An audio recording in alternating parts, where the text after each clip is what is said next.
Hi friend, welcome to my YouTube channel light of GS में आपका स्वागत है। आज मैं रुक्मिणी बुक का बिहार एसआई दरोगा का सेट प्रैक्टिस 7 लेकर आया हूँ। तो चलिए देखते हैं 7 प्रैक्टिस सेट है। हड़प्पा सभ्यता का धौलावीरा स्थल कहाँ है? हड़प्पा सभ्यता का धौलावीरा स्थल कहाँ है? तो इसका राइट आंसर हो जाएगा आपको कहाँ है, तो आपको गुजरात में है धौलावीरा स्थल। इस प्रकार राइट आंसर आपका बी होगा। कहता हड़प्पा सभ्यता का धौलावीरा स्थल गुजरात में स्थित है। धौलावीरा पुरातात्विक स्थल गुजरात के कच्छ जिला में स्थित है। इस प्रकार राइट आंसर आपका बी होगा। प्रश्न संख्या 2 देखेंगे। प्रथम प्रश्न है, हड़प्पा सभ्यता का धौलावीरा स्थल कहाँ है? हड़प्पा सभ्यता का धौलावीरा स्थल कहाँ है? तो आपको गुजरात में है। इस प्रकार राइट आंसर आपका बी होगा। हड़प्पा सभ्यता का धौलावीरा स्थल गुजरात में। इस प्रकार राइट आंसर आपका बी होगा। प्रश्न संख्या 2 देखेंगे। प्रश्न संख्या 2 है, मिताक्षर ग्रंथ के रचयिता निम्न में से कौन है? मिताक्षर ग्रंथ के रचयिता निम्न में से कौन है? तो इसका होगा विज्ञानेश्वर है। इस प्रकार राइट आंसर आपका ये होगा। मिताक्षर ग्रंथ के रचयिता विज्ञानेश्वर है। विज्ञानेश्वर कल्याणी की चालुक राजा विक्रमादित्य षष्ठम के दरबार में रहते थे। इस प्रकार राइट आंसर आपका ये होगा। नेक्स्ट प्रश्न संख्या 3 है, निम्न में से कौन सा अभिलेख समुद्रगुप्त से संबंधित है? कहता निम्न में से कौन सा अभिलेख समुद्रगुप्त से संबंधित है?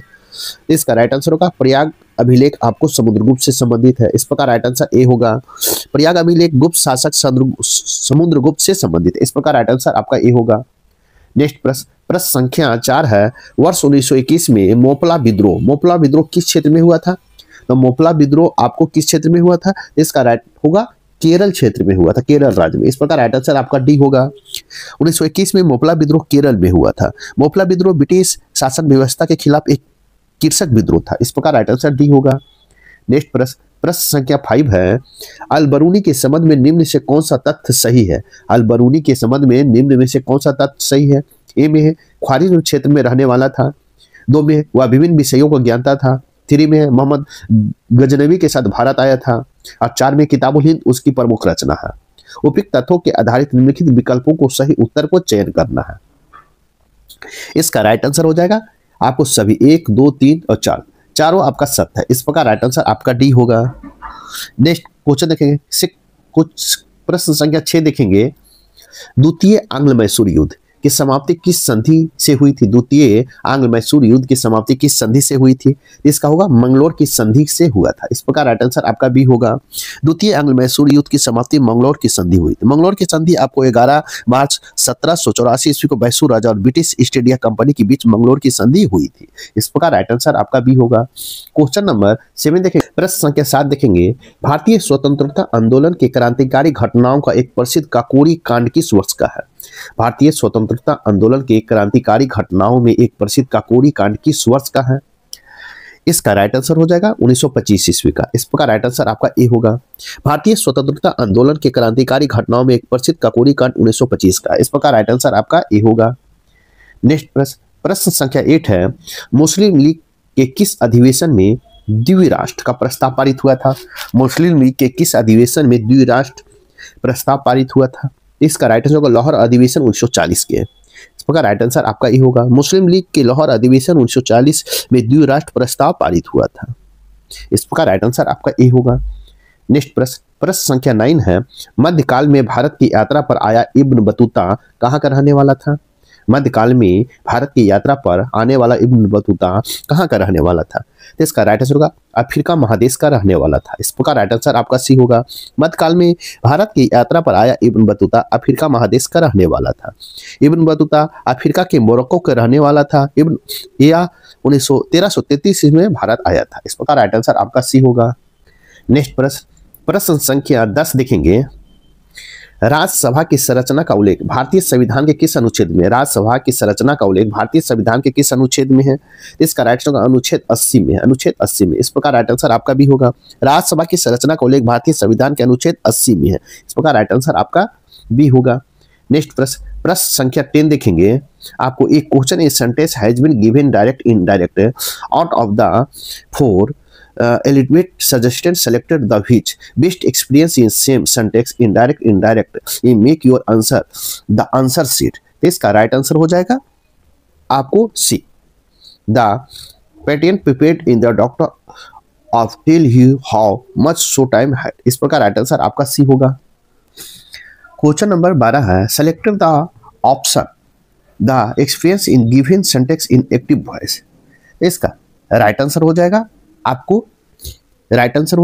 आपको बी हो जाएगा। सी हैड आपको रियली प्रीपेड इन पंडे, इस प्रकार राइट आंसर आपका बी होगा। नेक्स्ट प्रश्न संख्या 13 देखेंगे। कॉलम ए में है अंतःस्रावी ग्रंथ और कॉलम बी में है स्रावित हार्मोन और कॉलम सी में है आपको मुख्य कारक का सही मिलान करना है। तो आपको एक का हो जाएगा पीयूष ग्रंथि, तो पीयूष ग्रंथि में होगा आपको वृद्धि हार्मोन, इसका 2 हो जाएगा। और इसके बाद हो जाएगा आपको शरीर की वृद्धि और विकास, तो शरीर की वृद्धि और विकास हो जाएगा आपको आर हो जाएगा। उसके बाद देखेंगे हम बी में अग्रनाशय, आपको यहाँ से आपको यहाँ होगा, 1 का 2 का आर होगा। फिर देखेंगे अग्रनाशय का हो जाएगा इंसुलिन, इंसुलिन कहाँ है आपको 4 में है। इंसुलिन रक्त की शर्करा, आपको रक्त की शर्करा आपका पी हो जाएगा, रक्त की शर्करा को नियंत्रित करता है। नेक्स्ट देखिए सी में है अग्रनाशय, अग्रनाशय का एड्रीनेलिन 3 हो जाएगा। और उसके बाद होगा आपको आपात स्थितियों के लिए शरीर को तैयार करना। और डी में है थायराइड, तो थायराइड होगा तो थोरैक्सिन हो जाएगा 1 हो जाएगा, आपको क्या होगा 1 हो जाएगा। और उसके बाद आपको शरीर में चयापचय दर का नियमन होगा, आपका ही होगा। इस प्रकार आप मिलाएंगे तो 1 का 2 और आर होगा, बी का 4 पी होगा, सी का 3 एस होगा, डी का आई क्यू होगा। इस प्रकार राइट आंसर आपका ए होगा। नेक्स्ट प्रश्न संख्या 14 देखेंगे। जैविक प्रौद्योगिकी में प्लास्टिक का उपयोग वेक्टर के रूप में करने के लिए उसमें कौन सा गुण होना चाहिए? जैव प्रौद्योगिकी प्लास्टिक का उपयोग वेक्टर के रूप में करने के लिए कौन सा गुण होना चाहिए? इसका राइट आंसर हो जाएगा ए में प्रकृति की उत्पत्ति की उपस्थिति, 2 में एक या अधिक वर्ण योग चिन्ह की उपस्थिति, 3 में है क्लोनिंग स्थल या प्रतिबंधन स्थल की उपस्थिति, 4 में इसका आकार बहुत बड़ा होना चाहिए ताकि आसानी से पहचाना जा सके। इसका राइट आंसर होगा 1, 2 और 3। इस प्रकार राइट आंसर आपका सी होगा। नेक्स्ट प्रश्न संख्या 15 देखेंगे। प्रश्न संख्या 15 है पौधे में फ्लोएम उत्तक के माध्यम से खाद्य सुक्रोज का हस्तांतरण किस सिद्धांत द्वारा सर्वोत्तम रूप से समझा गया है? पौधों में फ्लोएम उत्तक के माध्यम से खाद्य या सुक्रोज के हस्तांतरण किस सिद्धांत के द्वारा सर्वोत्तम रूप से समझा गया है? इसका राइट आंसर होगा दाब प्रवाह की परिकल्पना से। इस प्रकार राइट आंसर आपका भी होगा। पौधे की फ्लोएम का माध्यम और हस्तांतरण दाब प्रवाह परिकल्पना द्वारा सर्वोत्तम रूप से समझा गया। इस प्रकार राइट आंसर आपका भी होगा। नेक्स्ट प्रश्न संख्या 16 देखेंगे। प्रश्न संख्या 16 है लैमार्कवाद का सिद्धांत, जिसमें कहा गया था कि जीवों द्वारा अपने जीवन काल में अर्जित किए गए गुण अगली पीढ़ी के वंशानुगत होते हैं, किसके उदाहरण द्वारा सर्वोत्तम रूप से नियमित होता है? इसका राइट आंसर हो जाएगा आपको सी। यह मानना है कि जिराफ की ऊंची पत्तियां पर पहुंचने के लिए अपनी लंबी गर्दन की ओर गुण वंशानुगत हो गया। इस प्रकार राइट आंसर आपका सी होगा। यह मानना है कि जिराफ की ऊंची पत्तियां तक पहुंचने के लिए अपनी गर्दन लंबी की और वह गुण वंशानुगत हो गया। इस प्रकार राइट आंसर आपका सी होगा। नेक्स्ट प्रश्न संख्या 17 देखेंगे। प्रश्न संख्या 17 देखेंगे मस्तिष्क का कौन सा भाग अनैच्छिक क्रियाओं जैसे हृदय स्पंदन, श्वसन दर और रक्तदाब को नियंत्रित केंद्र है? मस्तिष्क का कौन सा भाग अनैच्छिक क्रियाओं जैसे हृदय स्पंदन, श्वसन दर और रक्तदाब का नियंत्रण का केंद्र है? तो इसका राइट आंसर हो जाएगा आपको हाइपोथैलेमस है, हाइपोथैलेमस। इस प्रकार राइट आंसर आपका सी होगा। मस्तिष्क का मेंडुला ऑब्लागेट का भाग अनैच्छिक क्रियाओं का नियंत्रण केंद्र है। इस प्रकार राइट आंसर आपका सी होगा। नेक्स्ट प्रश्न संख्या 18 देखेंगे। भौतिक का नोबेल पुरस्कार 2025 किसे सम्मानित किया गया है? भौतिक का नोबेल पुरस्कार 2025 से किसे सम्मानित किया गया है? तो आपको जॉन क्लार्क, जॉन एन मार्टिनिस्का, माइकल एच डेवोरेट को। इस प्रकार राइट आंसर आपका डी होगा। उपयुक्त में सभी को। भौतिक का नोबेल पुरस्कार 2025 का जॉन क्लार्क, माइकल एच डेवोरेट और जॉन एन मार्टिनिस को सम्मानित किया गया है। इस प्रकार राइट आंसर आपका डी होगा। क्वेश्चन नंबर 19 है भारत आधिकारिक तौर पर किस देश को पीछे छोड़कर विश्व का तीसरा सबसे बड़ा सौर ऊर्जा उत्पादक देश बन गया है? भारत आधिकारिक तौर पर किस देश को पीछे छोड़कर विश्व का तीसरा सबसे बड़ा सौर ऊर्जा उत्पादक देश बन गया है? इसका राइट आंसर होगा जापान बन गया है। इस प्रकार राइट आंसर आपका डी होगा। भारत आधिकारिक तौर पर जापान को पीछे छोड़कर विश्व का तीसरा सबसे बड़ा सौर ऊर्जा उत्पादक देश बन गया।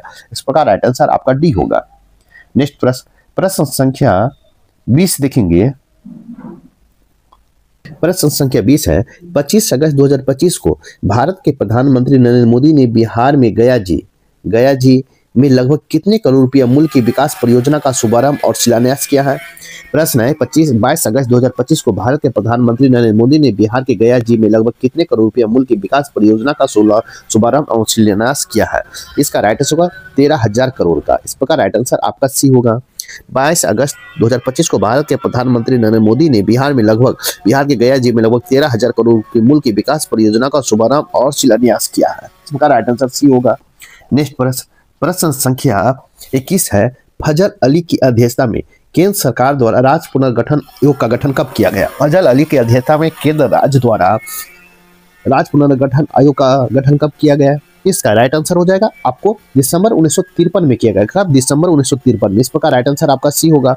फजल अली की अध्यक्षता में केंद्र सरकार द्वारा राज्य पुनर्गठन आयोग का गठन 1953 में किया गया। इस प्रकार राइट आंसर सी होगा। नेक्स्ट प्रश्न संख्या 22 देखेंगे। राज्य के नीति निदेशक तत्व के तहत परसौती सहायता का उपबंध किस अनुच्छेद में किया गया है। राज्य के नीति निदेशक तत्व के तहत परसौती सहायता का उपबंध किस अनुच्छेद के तहत किया गया है। इसका राइट आंसर अनुच्छेद 42 के तहत किया गया है। इस प्रकार राइट आंसर बी होगा। राज्य के नीति निदेशक तत्व के परसौती सहायता उपबंध अनुच्छेद 42 के तहत किया गया है। इस प्रकार राइट आंसर आपका बी होगा। नेक्स्ट प्रश्न संख्या 23 है, बिहार विधान परिषद में कुल सदस्य संख्या कितनी निर्धारित है। बिहार विधान परिषद में कुल सदस्य संख्या कितना निर्धारित है। इसका राइट आंसर होगा आपको 75 निर्धारित है। इस प्रकार राइट आंसर आपका सी होगा। बिहार विधान परिषद में कुल सदस्य संख्या 75 सीट निर्धारित है। वर्तमान में 6 राज्य में विधान परिषद है। उत्तर प्रदेश में 100 सीट है, महाराष्ट्र में 78 है, कर्नाटक में 75 है, बिहार में 75 है और आंध्र प्रदेश में 58 है, तेलंगाना में 40 है। नेक्स्ट प्रश्न संख्या 24 है, 42वां संविधान संशोधन अधिनियम 1976 द्वारा राज्य के नीति निदेशक तत्व में निम्नलिखित में किस निदेशक तत्व को शामिल किया गया था। 42वां संविधान संशोधन अधिनियम 1976 द्वारा राज्य के नीति निदेशक तत्व के निम्नलिखित में किस नीति निदेशक तत्व को शामिल किया गया था। इसका राइट आंसर हो जाएगा आपको उपयुक्त में सभी को शामिल किया। न्याय और निःशुल्क विधिक सहायता, उद्योगों प्रबंधों कामगारों के भाग लेना, सी में पर्यावरण संरक्षण तथा संवर्धन तथा वन और वन जीवों की रक्षा करना। इस प्रकार राइट आंसर आपका डी होगा। नेक्स्ट प्रश्न संख्या 25 देखेंगे। संसदीय समिति के रूप में लोक उपक्रम समिति का पहली बार गठन कब किया गया था। संसदीय समिति के रूप में लोक उपक्रम समिति का पहली बार गठन कब किया गया था।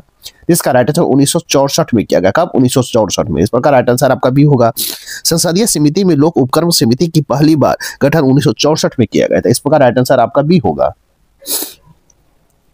नेक्स्ट प्रश्न है, प्रश्न संख्या 26 है, भारत शासन अधिनियम 1935 कितनी अनुसूचियां थी। भारत शासन अधिनियम 1935 में कितनी अनुसूचियां थी। इसका राइट आंसर होगा 10 अनुसूचियां थी। इस प्रकार राइट आंसर आपका भी होगा। भारत शासन अधिनियम 1935 में 10 अनुसूचियां तथा 321 धाराएं थी। इस प्रकार राइट आंसर आपका भी होगा। नेक्स्ट प्रश्न संख्या 27 देखेंगे। किस वर्ष सिक्किम को पूर्ण राज्य का दर्जा प्रदान किया गया। किस वर्ष सिक्किम को पूर्ण राज्य का दर्जा प्रदान किया गया। इसका राइट आंसर होगा 1975 में प्रदान किया गया। इस प्रकार राइट आंसर आपका भी होगा। वर्ष 1975 में सिक्किम को पूर्ण राज्य का दर्जा प्रदान किया गया है। 36वां संविधान संशोधन अधिनियम 1975 द्वारा सिक्किम को भारत का 22वां राज्य बनाया गया है। इस प्रकार राइट आंसर भी होगा। नेक्स्ट प्रश्न संख्या 28 देखेंगे। निम्न में से किस अधिनियम द्वारा ब्रिटिश ईस्ट इंडिया कंपनी के लिए नियंत्रण मंडल बोर्ड ऑफ कंट्रोल की स्थापना की गई है। इसका राइट आंसर हो जाएगा पिट्स इंडिया एक्ट 1784 के द्वारा। इस प्रकार राइट आंसर आपका सी होगा। पिट्स इंडिया एक्ट 1784 द्वारा ब्रिटिश इंडिया के लिए नियंत्रण मंडल की स्थापना की गई। इस प्रकार राइट आंसर आपका सी होगा। नेक्स्ट प्रश्न संख्या 29 है। निम्न में से किस संस्था की सदस्यता को विश्व बैंक समूह में प्रवेश की कुंजी के रूप में व्यक्त किया जाता है। किस संस्था की सदस्यता को विश्व बैंक के समूह में प्रवेश की कुंजी के रूप में व्यक्त किया जाता है। इसका राइट आंसर हो जाएगा अंतर्राष्ट्रीय मुद्रा कोष IMF का। इस प्रकार राइट आंसर आपका ए होगा। अंतर्राष्ट्रीय मुद्रा कोष की सदस्यता को विश्व बैंक समूह की प्रवेश कुंजी के रूप में व्यक्त किया जाता है। इस प्रकार राइट आंसर आपका ए होगा। नेक्स्ट प्रश्न संख्या 30 देखेंगे। बिहार बजट 2025-26 में कुल व्यय कितना दर्शाया गया है। बिहार बजट 2025-26 में कुल व्यय कितना दर्शाया गया है। तो इसका राइट आंसर हो जाएगा आपको लगभग 3,17,000 करोड़ रुपया दर्शाया गया। 3,17,000 करोड़ दर्शाया गया। इस प्रकार राइट आंसर आपका ये होगा। नेक्स्ट प्रश्न कहता है बिहार बजट 2025-26 में कुल व्यय लगभग 3,17,000 करोड़ दर्शाया गया। इस प्रकार राइट आंसर आपका ए होगा। नेक्स्ट प्रश्न संख्या 31 है। जो किए गए उपकरणों को मानता है के लिए शब्द लिखिए। जो किए गए उपकरणों को मानता है के लिए शब्द लिखिए। तो इसका राइट आंसर हो जाएगा आपको कृतज्ञ। इस प्रकार राइट आंसर आपका बी होगा। नेक्स्ट प्रश्न, प्रश्न संख्या 32 देखेंगे। इनमें से कौन सा शब्द आनंद का अनेकार्थी शब्द है? आनंद का अनेकार्थी शब्द है। इसका राइट आंसर होगा आपको खुशी है, खुशी। इस प्रकार राइट आंसर आपका ए होगा। नेक्स्ट प्रश्न, प्रश्न संख्या 33 देखेंगे। यदि मेंडल के प्रयोग में बैंगनी फूल प्रभावी वाले पौधे को संकरण सफेद फूल अप्रभावी वाले पौधे से कराया जाए तो F2 पीढ़ी में 800 पौधे प्राप्त हो तो लगभग कितने पौधे फूलों वाले होंगे? इसका राइट आंसर हो जाएगा आपको 200। इस प्रकार राइट आंसर आपका डी होगा। नेक्स्ट प्रश्न, प्रश्न संख्या 34 है। कौन सी कोशिकाएं विशिष्ट प्रतिरक्षा प्रतिक्रिया के लिए मुख्य रूप से उत्तरदायी है, जिसमें एंटीबॉडी का उत्पाद और कोशिका मध्यस्थता प्रतिरक्षा शामिल है? इसका राइट आंसर हो जाएगा आपको लिम्फोसाइट, बी कोशिकाएं और टी कोशिकाएं। इस प्रकार राइट आंसर आपका डी होगा। नेक्स्ट प्रश्न, प्रश्न संख्या हम 35 देखेंगे। किस परिस्थिति तंत्र में ऊर्जा पिरामिड हमेशा सीधा अपलाइट क्यों होता है? कहता किसी परिस्थिति तंत्र में ऊर्जा तंत्र की पिरामिड हमेशा सीधा क्यों होता है? इसका राइट आंसर हो जाएगा आपको क्योंकि यह प्रत्येक कोशीय स्तर पर ऊर्जा का क्षय होता है और केवल 10% ही अगले स्तर पर हस्तांतरित होती है। क्योंकि प्रत्येक कोशीय स्तर पर ऊर्जा का क्षय होता है और केवल 10% ही अगले स्तर पर हस्तांतरित होता है। इस प्रकार राइट आंसर आपका बी होगा। नेक्स्ट प्रश्न, प्रश्न संख्या 36 देखेंगे। कहता है 2 कार्बन परमाणुओं वाले निम्नलिखित हाइड्रोकार्बन को उनमें उपस्थित हाइड्रोजन परमाणुओं की संख्या बढ़ते क्रम को व्यवस्थित करें। ए में एथेन, 2 में एथीन और 3 में एसिटिलीन और 4 में एथिल। तो इसका राइट आंसर हो जाएगा आपको ए। 3 2 4 1 होगा। इस प्रकार राइट आंसर आपका ए होगा।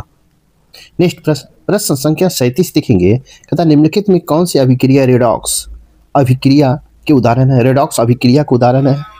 तो इसका विकल्प चुनना। ए में है CaCO3 hall S hyphen CSO छोटी small s plus CO2 plus G। तो आपको इसका राइट आंसर होगा बी। 2 और 4 होगा। क्या होगा? 2 होगा और 4 होगा। इस प्रकार राइट आंसर आपका बी होगा। नेक्स्ट प्रश्न, प्रश्न संख्या 38 देखेंगे। भारतीय सेना ने किस राज्य में समन्वय शक्ति अभ्यास 2025 आरंभ किया है? समन्वय शक्ति अभ्यास 2025 आरंभ किया है। इसका राइट आंसर हो जाएगा, इसका राइट आंसर हो जाएगा असम सरकार ने किया है। इस प्रकार राइट आंसर आपका सी होगा। किसने? भारतीय सेना ने असम में तिनसुकिया जिले में समन्वय शक्ति अभ्यास 2025 आरंभ किया। इस प्रकार राइट आंसर सी होगा। नेक्स्ट प्रश्न, प्रश्न संख्या 39 है। 20 अगस्त 2025 को मध्यम दूरी की बैलिस्टिक मिसाइल अग्नि को किस श्रृंखला में सफलतापूर्वक परीक्षण किया गया है? 20 अगस्त 2025 को मध्यम दूरी की बैलिस्टिक मिसाइल अग्नि की किन श्रृंखला में सफलतापूर्वक परीक्षण किया गया है? इसका राइट आंसर होगा अग्नि 5 को किया गया है। इस प्रकार राइट आंसर आपका सी होगा। 20 अगस्त 2025 को मध्यम दूरी की बैलिस्टिक मिसाइल अग्नि 5 का सफलतापूर्वक परीक्षण किया गया। इस प्रकार राइट आंसर आपका सी होगा। नेक्स्ट प्रश्न संख्या 40 देखेंगे। नेक्स्ट प्रश्न संख्या 40 है। भारत के नए प्रस्ताव के अंतर्गत अब जीएसटी का कौन सा स्लैब होंगे? कहता है भारत में नए प्रस्ताव के अंतर्गत अब जीएसटी के कौन कौन से स्लैब होंगे? इसका राइट आंसर हो जाएगा डी। 5% और 18% होगा। इस प्रकार राइट आंसर आपका डी होगा। भारत में नए प्रस्ताव के अंतर्गत जीएसटी को 5% और 18% का स्लैब होगा। इस प्रकार राइट आंसर आपका डी होगा। नेक्स्ट प्रश्न संख्या 41 है। अमर्त्य सेन को किस वर्ष अर्थशास्त्र का नोबेल मिला था? अमर्त्य सेन को किस साल नोबेल का मिला था? इसका राइट आंसर 1998 में मिला था। इस प्रकार राइट आंसर आपका ए होगा। नेक्स्ट प्रश्न संख्या 42 है। भारतीय नियोजन के इतिहास में हिस्ट्री ऑफ इंडियन प्लानिंग की जन योजना कब और किसके द्वारा प्रस्तुत किया गया था? तो इसका राइट आंसर होगा 1945 में M.N. राय के द्वारा प्रस्तुत किया गया था। इस प्रकार राइट आंसर आपका ए होगा। भारतीय नियोजन के इतिहास में जन योजना वर्ष 1945 ईस्वी प्रसिद्ध साम्यवादी नेता M.N. रॉय के द्वारा प्रस्तुत किया गया था। इस प्रकार राइट आंसर आपका ए होगा। नेक्स्ट प्रश्न संख्या 43 है। भारत में पंचवर्षीय योजना के इतिहास में कौन सी पंचवर्षीय योजना अंतिम पंचवर्षीय योजना रही? भारत के पंचवर्षीय योजना के इतिहास में कौन पंचवर्षीय योजना अंतिम पंचवर्षीय योजना रही है? तो इसका राइट आंसर होगा 12वीं पंचवर्षीय योजना रही। इस प्रकार राइट आंसर आपका सी होगा। भारत में पंचवर्षीय योजना के इतिहास में 12वीं पंचवर्षीय और अंतिम पंचवर्षीय योजना रही। 12वीं पंचवर्षीय योजना की अवधि 2012 से 17 के मध्य थी। इस प्रकार राइट आंसर आपका सी होगा। नेक्स्ट प्रश्न संख्या 44 देखेंगे, प्रोजेक्ट नेक्सस किसकी परियोजना है? प्रोजेक्ट नेक्सस किसकी परियोजना है? तो इसका राइट आंसर होगा बैंक फॉर इंटरनेशनल सेटलमेंट का है, बैंक फॉर इंटरनेशनल सेटलमेंट का। इस प्रकार राइट आंसर भी होगा project nexus bank for international settlement की परियोजना। इस प्रकार राइट आंसर आपका बी होगा। नेक्स्ट प्रश्न संख्या 45 है, वित्तीय समावेश का अर्थ क्या है? वित्तीय समावेश का अर्थ क्या है? इसका राइट आंसर होगा आम लोगों की बैंकिंग सेवाओं को विस्तार करना, आम लोगों की बैंकिंग सेवाओं का विस्तार करना। इस प्रकार राइट आंसर आपका सी होगा। वित्तीय समावेश का अर्थ है आम लोगों को तक बैंकिंग सेवाओं को विस्तार करना। इस प्रकार राइट आंसर आपका सी होगा।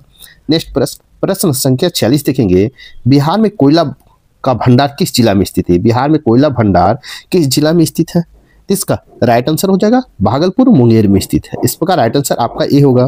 बिहार के कोयला भंडार भागलपुर मुंगेर जिले में स्थित है। इस प्रकार राइट आंसर आपका ए होगा। नेक्स्ट प्रश्न संख्या 47 है, भारत में कुल कितने राज्यों में समुद्री तट है? कहता है भारत के कुल कितने राज्यों में समुद्री तट है? तो आपको 9 राज्यों में समुद्री तट है। इस प्रकार राइट आंसर आपका बी होगा।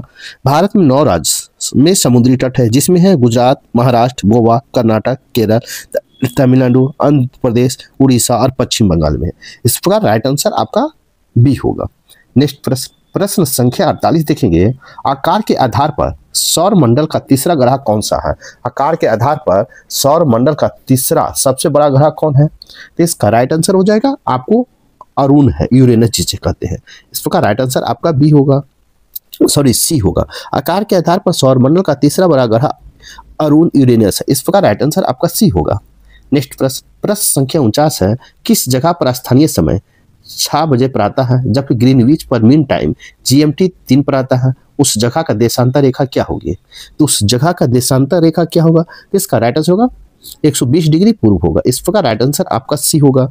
आकार के आधार पर आपको किसी जगह का स्थानीय समय 6 पर आता है जबकि ग्रीनविच टाइम में 3 पर आता है, तो उस जगह का देशांतर 45 डिग्री पूर्व है। इस प्रकार राइट आंसर आपको 120 डिग्री पूर्व होगा। इस प्रकार राइट आंसर सी होगा। नेक्स्ट प्रश्न संख्या 50 देखेंगे, कर्क रेखा निम्न में से किस देश से नहीं गुजरती है? कर्क रेखा निम्न में से किस देश से नहीं गुजरती है? इसका राइट आंसर होगा आपको भारत से नहीं गुजरती। इस प्रकार राइट आंसर आपका बी होगा। कर्क रेखा 23.5 डिग्री उत्तरी अक्षांश पर है, ईरान से नहीं गुजरती है।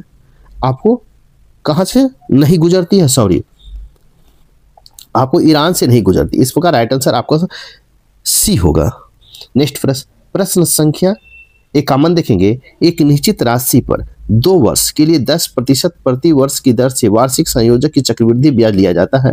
यदि मिश्रधन 605 रुपया हो जाए तो मूलधन क्या होगा? तो इसका राइट आंसर हो जाएगा आपको सी। आपका राइट आंसर हो जाएगा आपको सी, 500 रुपया। इस प्रकार राइट आंसर आपका सी होगा। नेक्स्ट प्रश्न संख्या आप 52 देखेंगे। प्रश्न संख्या 52 देखेंगे, यदि पुस्तक के अंकित मूल्य 5000 और उसे 4000 में बेचा दिया जाता है तो छूट ज्ञात करें। इसका राइट आंसर हो जाएगा आपको ए, 1000 रुपया। इस प्रकार राइट आंसर आपका ए होगा। नेक्स्ट प्रश्न संख्या 53 है, यदि 4 ग्राम हाइड्रोजन गैस को 64 ग्राम ऑक्सीजन गैस के साथ पुनः विक्रिया कराई जाए तो H2O का कितना द्रव्यमान बनेगा? इसका राइट आंसर होगा 36 ग्राम बनेगा। इस प्रकार राइट आंसर आपका बी होगा। नेक्स्ट प्रश्न संख्या 54 देखेंगे। प्रश्न संख्या 54 है, निम्नलिखित में से कौन सा यौगिक सोडियम बाइकार्बोनेट NaSCO3 विलयन के साथ तीव्र बदबूदाहट देगा? तो इसका राइट आंसर हो जाएगा CH3COOH एथेनोइक अम्ल के साथ। इस प्रकार राइट आंसर आपका सी होगा। नेक्स्ट प्रश्न संख्या 55 देखेंगे, आवर्त सारणी की तीसरे आवर्त थर्ड पीरियड में बाएं से दाएं जाने पर धात्विक गुण पर क्या प्रभाव पड़ता है? तो धात्विक गुण पर क्या प्रभाव पड़ता है? तो इसका राइट आंसर या बढ़ता है। इस प्रकार राइट आंसर आपका बी होगा। आवर्त सारणी के तीसरे आवर्त में बाएं से दाएं जाने पर धात्विक गुण बढ़ता है। इस प्रकार राइट आंसर बी होगा। नेक्स्ट प्रश्न संख्या 56 है, जल की अस्थायी कठोरता निम्नलिखित में से किसकी उपस्थिति के कारण होता है? जल की अस्थायी कठोरता निम्नलिखित में से किसकी उपस्थिति के कारण होता है? इसका राइट आंसर होगा कैल्शियम और मैग्नीशियम क्लोराइड के सल्फेट के कारण। मैग्नीशियम, इस प्रकार इसका राइट आंसर आपका बी होगा। कहता है जल की अस्थायी कठोरता कैल्शियम और मैग्नीशियम के क्लोराइड और सल्फेट के कारण होता है। इस प्रकार राइट आंसर आपका बी होगा। नेक्स्ट प्रश्न संख्या आपको 57 देखेंगे। तथा लेंस सूत्र का उपयोग करके किसी प्रतिबिंब की प्रकृति और स्थिति ज्ञात करने के लिए निम्नलिखित चरणों को तार्किक रूप से व्यवस्थित करें। ए में है प्रतिबिंब दूरी, भी प्रतिबिंब दूरी गणना के लिए लेंस सूत्र 1/a भी minus 1/u is equal to 1/f है। लागू करना, दिए गए मानों में uf को पहचान और उचित चिन्ह परिपाटी को लागू करना। 2 में आवर्धन की गणना m इजकल टू v/u। 4 में प्रतिबिंब की प्रकृति, वास्तविक, आभासी, उल्टा सीधा और आकार के निर्धारित करने में भी और m चिन्हों की व्याख्या करना। तो इसका राइट आंसर हो जाएगा आपको बी, 2 1 3 4 होगा, 2 1 3 4 होगा। इस प्रकार राइट आंसर आपका बी होगा। नेक्स्ट प्रश्न संख्या 58 देखेंगे। प्रश्न संख्या 58 है, मिस यूनिवर्स इंडिया 2025 का खिताब मनिका विश्वकर्मा ने जीती। इसका संबंध किस राज्य से है? मिस यूनिवर्स इंडिया 2025 का खिताब मनिका विश्वकर्मा ने जीती है। इसका संबंध किस राज्य से है? इसका राइट आंसर होगा राजस्थान से है। इस प्रकार राइट आंसर आपका सी होगा। मिस यूनिवर्स इंडिया 2025 का खिताब मनिका विश्वकर्मा ने जीती है। इनका संबंध राजस्थान से। इस प्रकार राइट आंसर सी होगा। प्रश्न संख्या 59 है, Hurun India most value album family business report 2025 के अनुसार दूसरे स्थान पर कौन है? Hurun India most value album family business report 2025 के अनुसार दूसरे स्थान पर कौन है? तो इसका राइट आंसर हो जाएगा सी, बिरला परिवार। कौन है? बिरला परिवार। इस प्रकार राइट आंसर आपका सी होगा। Hurun India most valuable family business award 2025 के अनुसार दूसरे स्थान पर बिरला परिवार है। नेक्स्ट क्वेश्चन नंबर 60 देखेंगे। India film festival of Melbourne IIFFM 2025 का सर्वश्रेष्ठ फिल्म का पुरस्कार किसने जीता है? इसका राइट आंसर होगा होम बाउंड ने जीता, होम बाउंड। इस प्रकार राइट आंसर आपका बी होगा। India film festival of Melbourne IIFFM 2025 के सर्वश्रेष्ठ फिल्म पुरस्कार होम बाउंड ने जीता। इस प्रकार राइट आंसर आपका बी होगा। नेक्स्ट प्रश्न संख्या 61 है, भूपट्टी पर ऑक्सीजन की उपस्थिति लगभग कितना प्रतिशत है?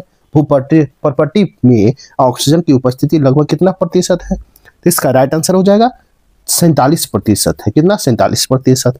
इस प्रकार राइट आंसर आपका डी होगा। भूपट्टी में ऑक्सीजन की उपस्थिति लगभग 47% है। इस प्रकार राइट आंसर डी होगा। नेक्स्ट प्रश्न संख्या 62 है, निम्न में कौन पुनः रूपांतरित चट्टान का उदाहरण है? निम्न में कौन पुनः रूपांतरित चट्टान का उदाहरण है? इसका राइट आंसर हो जाएगा आपको सिस्ट और फाइलाइट। इस प्रकार राइट आंसर आपका सी होगा। में दोनों होगा। नेक्स्ट प्रश्न संख्या 63 देखेंगे। कहता है निम्न में किसे लैंड ऑफ थंडरबोल्ट कहा जाता है? लैंड ऑफ थंडरबोल्ट किसे कहा जाता है? इसका राइट आंसर होगा भूटान को कहा जाता है। किसको? भूटान को। इस प्रकार राइट आंसर आपका ए होगा। भूटान को लैंड ऑफ थंडरबोल्ट कहा जाता है। इस प्रकार राइट आंसर ए होगा। क्वेश्चन नंबर 64 है, भारतीय संविधान के किस अनुच्छेद के अंतर्गत मौलिक अधिकार निहित है? भारतीय संविधान के किस अनुच्छेद के अंतर्गत मौलिक अधिकार निहित नहीं है? तो अनुच्छेद 12 से 35 के अंतर्गत। इस प्रकार राइट आंसर डी होगा। भारतीय संविधान के अनुच्छेद 12 से 35 के अंतर्गत मौलिक अधिकार निहित है। इस प्रकार राइट आंसर आपका डी होगा। नेक्स्ट प्रश्न संख्या 65 देखेंगे। प्रश्न संख्या 65 है, कोणार्क उत्सव निम्नलिखित में से किस राज्य में मनाया जाता है? कोणार्क उत्सव निम्नलिखित में से किस राज्य में मनाया जाता है? तो आपको उड़ीसा में मनाया जाता है। इस प्रकार राइट आंसर आपका सी होगा। नेक्स्ट प्रश्न संख्या 66 देखेंगे। प्रश्न संख्या 66 देखेंगे, फिल्म स्लम डॉग मिलियनेयर के लिए निम्न गीतों में भारतीय संगीतकार का नाम बताइए। कहता है स्लम डॉग मिलेनियम के लिए गीतों में भारतीय संगीतकार का नाम बताइए। इसका राइट आंसर होगा AR रहमान है।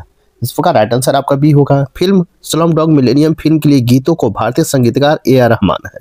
इस प्रकार राइट आंसर आपका बी होगा। नेक्स्ट प्रश्न संख्या 67 है, भारतीय स्रोतों में किन ईरानी मूल के समूह को शक पहलव के नाम से जाना जाता है? तथा भारतीय स्रोत में ईरानी मूल के समूह को शक पहलव के नाम से जाना जाता है। तो इसका राइट आंसर हो जाएगा आपको पर्थियन को जाना जाता है। इस प्रकार राइट आंसर ए होगा। भारतीय स्रोतों में पर्थियन ईरानी मूल के समूह को शक पहलव के नाम से जाना जाता है। इस प्रकार राइट आंसर ए होगा। नेक्स्ट प्रश्न संख्या 68 देखेंगे। प्रश्न संख्या 68 है, लॉर्ड हार्डिंग की हत्या का प्रयास किस क्रांतिकारी नेता ने किया था? लॉर्ड हार्डिंग की हत्या का प्रयास किस क्रांतिकारी नेता ने किया था? इसका राइट आंसर हो जाएगा रासबिहारी बोस ने किया था। किसने? रासबिहारी बोस ने। इस प्रकार राइट आंसर ए होगा। लॉर्ड हार्डिंग की हत्या का प्रयास रासबिहारी बोस क्रांतिकारी नेता ने किया था। 22 दिसंबर 1912 को दिल्ली षड्यंत्र केस में रचा गया था। इस प्रकार राइट आंसर सी होगा। नेक्स्ट प्रश्न संख्या 69 है, गरीबी कल्याण रोजगार मिशन 2025 गरीबी कल्याण रोजगार मिशन अभियान 2020 किसके द्वारा शुरू किया गया है? तो तो किसके द्वारा शुरू किया गया? तो इसका राइट आंसर होगा भारत के प्रधानमंत्री के द्वारा शुरू किया गया। इस प्रकार राइट आंसर आपका डी होगा। गरीब कल्याण रोजगार अभियान 2020 भारत के प्रधानमंत्री द्वारा शुरू किया गया। इस प्रकार राइट आंसर डी होगा। नेक्स्ट प्रश्न संख्या 70 है। निम्नलिखित में से कौन सा स्थल सिंधु घाटी सभ्यता से संबंधित है? कौन सा स्थल सिंधु घाटी सभ्यता से संबंधित है? इसका राइट आंसर मोहनजोदड़ो संबंधित है। इस प्रकार राइट आंसर आपका ए होगा। मोहनजोदड़ो स्थल सिंधु घाटी सभ्यता से संबंधित। इस प्रकार राइट आंसर आपका ए होगा। नेक्स्ट प्रश्न संख्या आपका मैथ और रीजनिंग का आंसर बता दिए। इसे स्वयं वाला, साथ ही वीडियो को लाइक कीजिए, शेयर कीजिए, चैनल को सब्सक्राइब नहीं किए तो सब्सक्राइब कर ले, साथ ही वीडियो पर कमेंट जरूर करें अगर आपको मेरा वीडियो अच्छा लगे तो। इसका राइट क्वेश्चन देखेंगे 71। इसका राइट आंसर होगा 225 रुपया। इस प्रकार राइट आंसर बी होगा। नेक्स्ट प्रश्न संख्या 72 देखेंगे। इसका राइट होगा 9/3/8। इस प्रकार राइट आंसर आपका ए होगा। नेक्स्ट प्रश्न संख्या हम 73 देखेंगे। दो प्रतिकारकों में R1 और R2, जहां R1 R2 एक वोल्टेज स्रोत भी का समानांतर है में जोड़ा गया है। निम्नलिखित में कौन सा कथन सही है? ए में है दोनों प्रतिरोधक सिरों का विभवांतर समान भी है। 2 में R2 के बहने वाली धारा R1 बहने वाली धारा से अधिक है।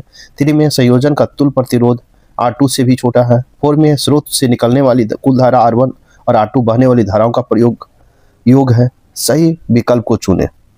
तो इसका राइट आंसर हो जाएगा 1, 2, 3 और 4 सभी 7 है। इस प्रकार राइट आंसर आपका डी होगा। नेक्स्ट प्रश्न संख्या 74 देखेंगे।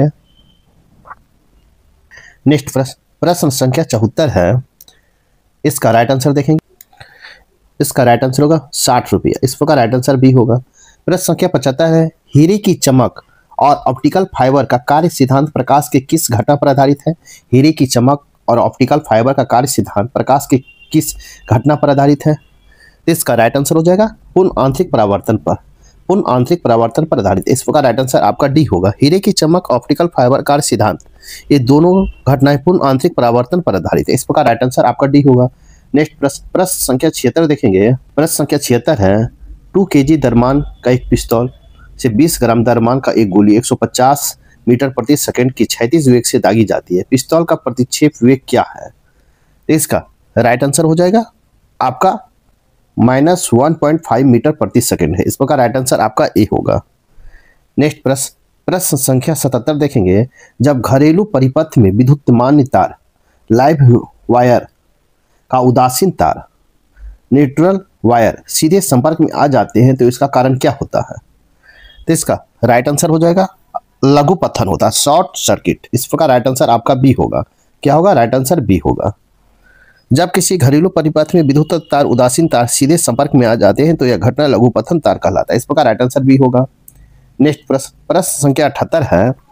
मेलबॉर्न भारतीय फिल्म महोत्सव 2025 में सर्वश्रेष्ठ अभिनेता का पुरस्कार किसने जीता है? तो इसका राइट आंसर हो जाएगा आपको अभिषेक बच्चन ने जीता है। इस प्रकार राइट आंसर आपका भी होगा। मेलबॉर्न भारतीय फिल्म महोत्सव में 2025 के सर्वश्रेष्ठ फिल्म का पुरस्कार अभिषेक बच्चन ने जीता है। यह IMF 2025 में सर्वश्रेष्ठ अभिनेता सीरीज का पुरस्कार जयदीप अहलावत पाताल लोक सीजन 2 के लिए दिया गया है। इस प्रकार राइट आंसर आपको iWar2.com के लिए दिया गया अभिषेक बच्चन को। इस प्रकार राइट आंसर आपका भी होगा। नेक्स्ट फिल्म 79 है 79 है। भारत का पहला पूर्णतः महिला संचालित स्वच्छ स्ट्रीट फूड हब मौली का उद्घाटन कहाँ किया गया? भारत का पहला पूर्णतः महिला संचालित स्वच्छ स्ट्रीट फूड हब मौली का उद्घाटन कहाँ किया गया है? इसका राइट आंसर होगा मुंबई में किया गया। इस प्रकार राइट आंसर आपका सी होगा। नेक्स्ट प्रश्न संख्या 80 है। बिहार की पहली बर्मी एशिया कप पुरुष हॉकी 2025 का आयोजन किया गया। इसका शुभंकर क्या है? बिहार की पहली बर्मी एशिया कप पुरुष हॉकी 2025 का आयोजन किया गया। इसका शुभंकर क्या है? इसका राइट आंसर होगा चांद बाग है। इस प्रकार राइट आंसर आपका ए होगा। बिहार की पहली बर्मी एशिया कप पुरुष हॉकी 2025 का आयोजन किया गया। इसका शुभंकर चांद है। इस प्रकार राइट आंसर आपका ए होगा। नेक्स्ट प्रश्न संख्या 81 है। अफगानिस्तान किस देश के साथ सबसे लंबी अंतर्राष्ट्रीय सीमा रखता है? अफगानिस्तान किस देश के साथ सबसे लंबी अंतर्राष्ट्रीय सीमा रखता है? तो इसका राइट आंसर होगा पाकिस्तान के साथ सबसे लंबी सीमा रखता है। इस प्रकार राइट आंसर आपका भी होगा। आपको अफगानिस्तान पाकिस्तान के साथ सबसे लंबी अंतर्राष्ट्रीय सीमा रखता है। इस प्रकार राइट आंसर आपका भी होगा। नेक्स्ट प्रश्न संख्या 82 है। बक्सर युद्ध में अंग्रेजी सेना का प्रधान सेनापति कौन था? बक्सर युद्ध में अंग्रेजी सेना का प्रधान सेनापति कौन था? तो इसका राइट आंसर हो जाएगा आपको मुनरो था। कौन? Captain Munro. इस प्रकार राइट आंसर आपका सी होगा। यह युद्ध हुआ था 22 अक्टूबर 1764 को हुआ था। इस प्रकार राइट आंसर आपका सी होगा। नेक्स्ट प्रश्न संख्या 83 है, पार्क, अभ्यारण्य और जनपद निम्नलिखित में से कौन सा जोड़ा सही नहीं है? बाघ, अभ्यारण्य और जनपद में निम्नलिखित में कौन सा जोड़ा सही नहीं है? तो इसका राइट आंसर होगा कैमूर बक्सर, ये आपका जोड़ा सही नहीं है। पार्क, अभ्यारण्य और में जनपद के कैमूर बक्सर जोड़ा सही नहीं है, क्योंकि कैमूर में ही। इस प्रकार राइट आंसर आपका सी होगा, ये सही नहीं है। नेक्स्ट प्रश्न संख्या 84 है, बिहार के किस वर्ष बर्खास्त आंदोलन आरंभ हुआ था? इसका राइट आंसर होगा 1936 में आरंभ हुआ था। इस प्रकार राइट आंसर आपका ये होगा। बर्खास्त आंदोलन 1936 में आपको मुंगेर की बहरिया टाल में आरंभ हुआ था 1936 में करयानंद शर्मा के नेतृत्व में। इस प्रकार राइट आंसर ये होगा। नेक्स्ट प्रश्न संख्या 75 देखेंगे, भारत भारतीयों के लिए नारा किसने दिया था? भारत भारतीयों का नारा किसने दिया था? इसका राइट आंसर होगा स्वामी दयानंद सरस्वती ने दिया था। इस प्रकार राइट आंसर आपका भी होगा। भारत भारतीयों का नारा स्वामी दयानंद सरस्वती ने दिया था। इस प्रकार राइट आंसर आपका ये होगा। नेक्स्ट प्रश्न संख्या 86 है, चटगांव शस्त्रागार हमला किसे संगठित किया था? चटगांव शस्त्रागार हमला किसने संगठित किया था? इसका राइट आंसर होगा सूर्य सेन ने संगठित किया था। इस प्रकार राइट आंसर आपका भी होगा। नेक्स्ट प्रश्न संख्या 87 है, लोकनायक की उपाधि किससे दी गई है? लोकनायक की उपाधि किसे दी गई है? इसका राइट आंसर होगा जयप्रकाश नारायण को दिया गया है। इस प्रकार राइट आंसर आपका सी होगा। नेक्स्ट प्रश्न संख्या 88 देखेंगे, पूना समझौता पर कब हस्ताक्षरित किया गया था? पूना समझौता पर कब हस्ताक्षरित किया गया था? तो आपको 24 सितंबर 1932 को किया गया, 24 सितंबर 1932 को। इस प्रकार राइट आंसर आपका सी होगा। पूना समझौता 24 सितंबर 1932 को हस्ताक्षरित किया गया था। मदन मोहन मालवीय, डॉक्टर राजेंद्र प्रसाद, पुरुषोत्तम दास, CR गोपालाचारी आदि के प्रतिनिधियों से 24 सितंबर 1932 को गांधी जी और दलित नेता अंबेडकर के मत पूना समझौता हुआ था। इस प्रकार राइट आंसर आपका सी होगा। नेक्स्ट प्रश्न संख्या 89 है, तृतीय बौद्ध सभा का सभापति किया गया था? तृतीय बौद्ध सभा का सभापति किया गया था, तो किसके द्वारा किया गया था? इसका राइट आंसर हो जाएगा आपको किसके द्वारा? इसका होगा मोगलीपुत्तिस के द्वारा। इस प्रकार राइट आंसर आपका डी होगा। तृतीय बौद्ध सभा सभापति मोगलीपुत्तिस के द्वारा किया गया था। इस प्रकार राइट आंसर आपका डी होगा। नेक्स्ट प्रश्न संख्या 90 देखेंगे। प्रश्न संख्या 90, निम्नलिखित में से कौन मीठे पानी का झील? एक मीठे पानी का झील है। इसका राइट आंसर हो जाएगा सी, बुल्लर। इस प्रकार राइट आंसर आपका सी होगा। नेक्स्ट प्रश्न संख्या 91 है। इसका राइट आंसर होगा 135 पाई mm² 2। इस प्रकार राइट आंसर आपका सी होगा। नेक्स्ट प्रश्न संख्या 92 है, जो मैथ है आप इसे बना लें, आंसर बता देते हैं। साथ ही वीडियो को लाइक कीजिए, शेयर कीजिए, चैनल को सब्सक्राइब नहीं किए तो सब्सक्राइब कर लें। इसका राइट आंसर होगा 425/64। इस प्रकार राइट आंसर आपका सी होगा। नेक्स्ट प्रश्न संख्या 93 देखेंगे। इसका राइट आंसर होगा 1.1D1m। इस प्रकार राइट आंसर आपका ए होगा। नेक्स्ट प्रश्न संख्या 94 है, क्योटो प्रोटोकॉल के संदर्भ में निम्नलिखित में कौन सा कथन सही नहीं है? इसका राइट आंसर होगा नहीं है। यह मुख्य रूप से ओजोन परत के क्षरण के लिए जिम्मेदार पदार्थों पर केंद्रित है। इस प्रकार राइट आंसर आपका बी होगा। नेक्स्ट प्रश्न संख्या 95 देखेंगे। प्रश्न संख्या 95, एक स्थलीय पारिस्थितिकी तंत्र में ऊर्जा का पिरामिड कैसा होता है? एक स्थलीय पारिस्थितिकी तंत्र में ऊर्जा का पिरामिड कैसा होता है? तो इसका राइट आंसर होगा हमेशा सीधा। इस प्रकार राइट आंसर आपका बी होगा। नेक्स्ट प्रश्न संख्या 96 देखेंगे कि निम्नलिखित में से कौन सा जैविक उर्वरक का उदाहरण नहीं है? तो इसका राइट आंसर हो जाएगा आपको यूरिया जो है जैविक उर्वरक का उदाहरण नहीं है। इस प्रकार राइट आंसर आपका डी होगा। कहता है यूरिया एक जैविक उर्वरक नहीं है, यह एक रासायनिक उर्वरक है। इस प्रकार राइट आंसर आपका डी होगा। नेक्स्ट प्रश्न संख्या 97 है, मवेशियों को होने वाला खुरपक्का या मुंहपक्का रोग किसके कारण होता है? खुरपक्का या मुंहपक्का रोग किसके कारण होता है? तो इसका राइट आंसर होगा विषाणु के कारण होता है। किसके? विषाणु कारण। इस प्रकार राइट आंसर आपका बी होगा। खुरपक्का मुंहपक्का रोग विषाणु के कारण होता है। इस प्रकार राइट आंसर बी होगा। नेक्स्ट प्रश्न संख्या 98 है, ब्रॉन्ड फाइनेंस रिपोर्ट 2025 के अनुसार विश्व के मूल्यवान फुटबॉलर क्लब कौन बना है? ब्रॉन्ड फाइनेंस रिपोर्ट 2025 के अनुसार विश्व का सबसे मूल्यवान फुटबॉलर क्लब कौन बना है? तो इसका राइट आंसर हो जाएगा कौन बना है? तो इसका राइट आंसर होगा रियल मैड्रिड बना। कौन? Real Madrid. इस प्रकार राइट आंसर आपका डी होगा। कौन? रियल मैड्रिड बना। इस प्रकार राइट आंसर डी होगा। क्वेश्चन नंबर 99 है, 14 से 18 अगस्त 2025 तक भारत के किस देश के बीच अभ्यास स्लाइनेक्स 2025 का आयोजन किया जा रहा है, स्लाइनेक्स का आयोजन किया जा रहा है। तो इसका राइट आंसर हो जाएगा, इसका राइट आंसर हो जाएगा बी, श्रीलंका के भी। इस प्रकार राइट आंसर आपका बी होगा। 14 से 18 अगस्त 2025 तक भारत में श्रीलंका के बीच स्लाइनेक्स 2025 का आयोजन किया जा रहा है। इस प्रकार राइट आंसर आपका बी होगा। नेक्स्ट प्रश्न संख्या 100 देखेंगे। प्रश्न संख्या 100 है, जलवायु परिवर्तन के कारण विश्व की पहली नियोजित पलायन योजना के तहत पहली जनसंख्या कौन सा देश स्थानांतरित कर रहा है? जलवायु परिवर्तन के कारण विश्व की पहली नियोजित पलायन योजना के तहत अपनी जनसंख्या कौन सा देश स्थानांतरित कर रहा है? इसका राइट आंसर हो जाएगा, आपको राइट आंसर होगा बी, तवालु कर रहा है। इस प्रकार राइट आंसर आपका बी होगा। जलवायु परिवर्तन के कारण विश्व की पहली नियोजित पलायन योजना के तहत पहली जनसंख्या तवालु स्थानांतरित कर रहा है। तवालु देश अपनी पूरी जनसंख्या को ऑस्ट्रेलिया में स्थानांतरित करने की योजना बना रहा है। इस प्रकार राइट आंसर आपका बी होगा। आपका सेट नंबर 7 यहीं पर समाप्त होता है। साथ ही वीडियो को लाइक कीजिए, शेयर कीजिए, चैनल को सब्सक्राइब नहीं किए तो सब्सक्राइब कर ले। अब नेक्स्ट वीडियो सेट नंबर 8 देखेंगे। तब तक के लिए थैंक यू, धन्यवाद, जय हिंद, जय भारत।